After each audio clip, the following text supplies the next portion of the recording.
पूरा परदेशवा में आई खुशहाली आरती उतारेला सजावता लो थाली। पूरा परदेशवा में आइल खुशहाली आरती उतारेला सजावता लो थाली। भइल बाटे हाला चर्चा सगर सुनाला विपक्षी भी जोगी जी के हित भइल जे बिया के टकराई उचित भइल जे बिया के टकराई उचित भइल बुलडोजर बाबा के जीत भइल। जे बिया के टकराई उचित भइल बुलडोजर बाबा के जीत भइल।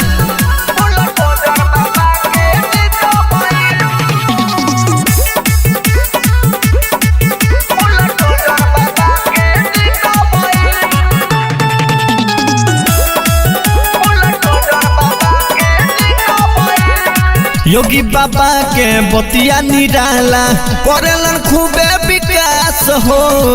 पूर्वांचल के जनता के सब इन पे बाटे आस हो।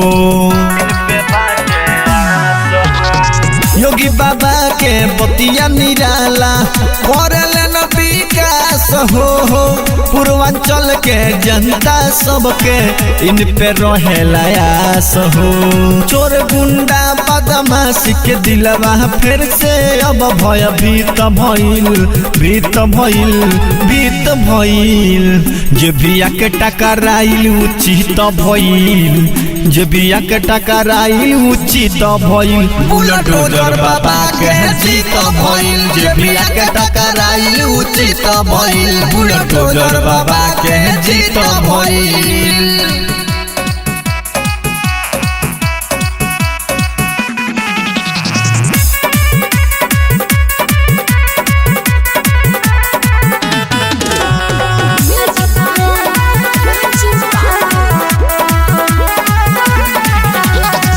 चारू ओरिया सोहर भइल बा भगवा रंग लहराता हो। सारा अब विपक्षी लोग के कटक गइल पाटा हो।